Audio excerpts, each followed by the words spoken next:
Okay, so I want to talk about everything to do with radon, so that we understand how to protect our clients. And also, if you're on the sell side, there are some implied things that occur when you have a radon mitigation necessary. And I want to talk about that. And I'm going to talk about some things that you probably haven't heard of as well. So radon, it's naturally occurring. It's in the ground. It's the decomposition of basically radioactive rock. And radon is cancer causing. So the reason why we have to do our mitigation on it is because often our beloved ones play in areas where radon will occur, which is usually basements or slab. And anywhere in the US can have it. There is no one specific area you can escape it. Our standards in the US are slightly less stringent than ones that are overseas. So if you have someone that's a foreign buyer, they may have a different perspective of what safe is.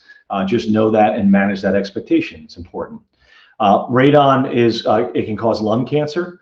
And I'm going to tell you two different ways that radon can come into the house. And one of them, I don't think you ever knew. And I think it's really important to understand why that's so critical to protect our buyers and our clients.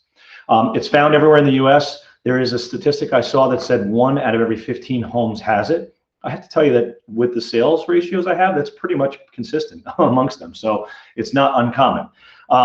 There are newer homes that can be built with radon mitigation in play right out of the gate. So they literally build the home with the radon plumbing work, piping, that big white pipe that you see, in place, but it's passive. It doesn't have an active pump on it, causing that vacuum to get the radon out of the ground. And I'll talk about what occurs there and such.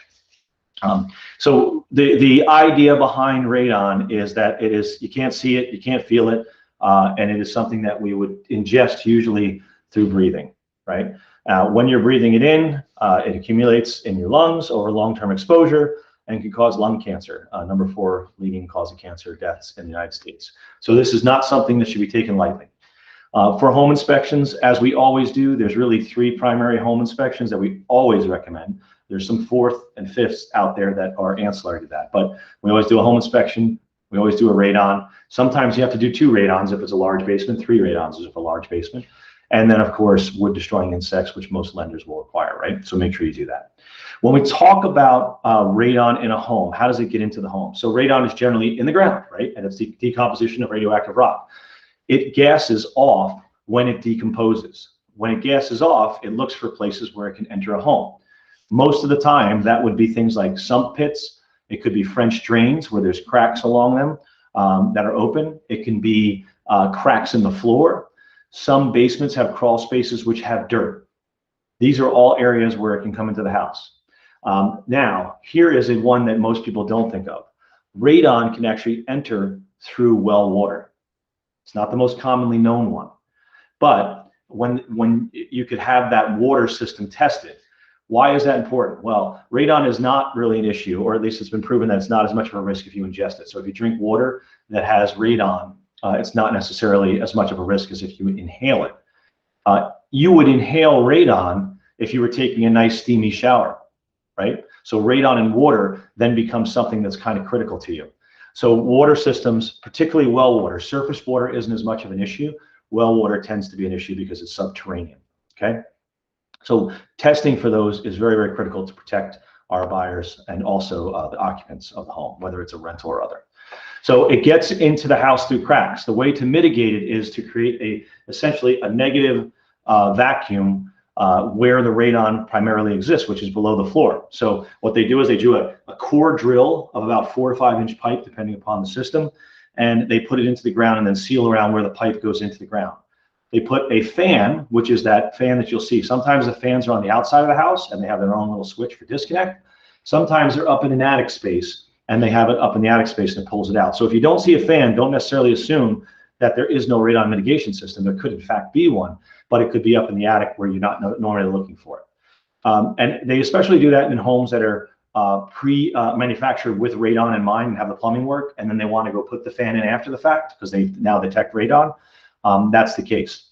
If someone says, well, I just had a radon test 2 years ago when I bought the house and now I'm selling it and it was fine then, that doesn't necessarily mean that patterns within the ground have not changed and that radon cannot come into the home. Radon can move anywhere, anytime.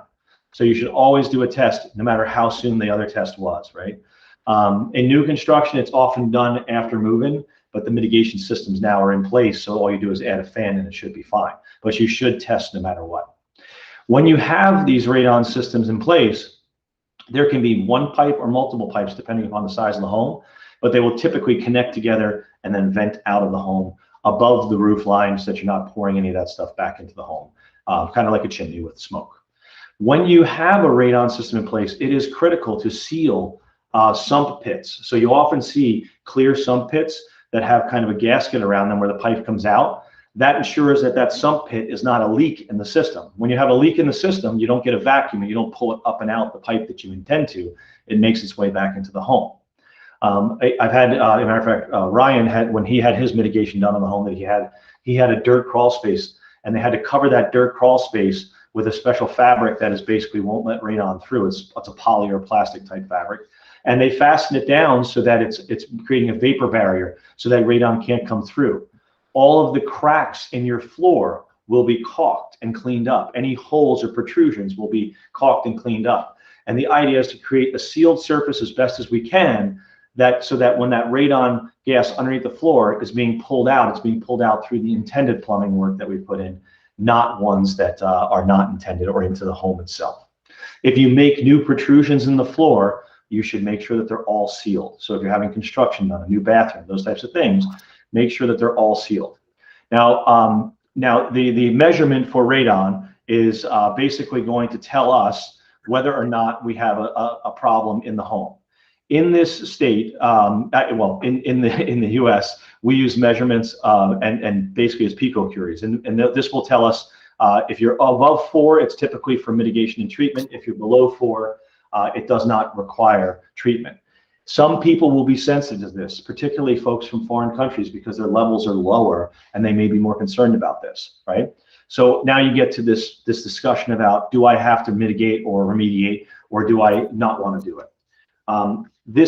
The remediation is generally or customarily done on the seller side, but there are other factors, right? So if you have a shopping list of home repairs and the seller is out of bucks and they can't pay for it, they may say no, and then you'll have to figure out what you want to do. A system for radon, in the typical systems we're seeing, are anywhere between $1,500 and $2,500 to implement the system. It does require electrical work. It requires some concrete coring, and it requires sometimes some wood boring and things to get the system in and out of the house, along with strapping up the side of the house. Radon systems that are built into new construction are much more appealing than ones that are in existing construction. The new construction ones often look just like a vent stack coming out of the house, like a normal old bathroom vent or any other vent that you'd see on it.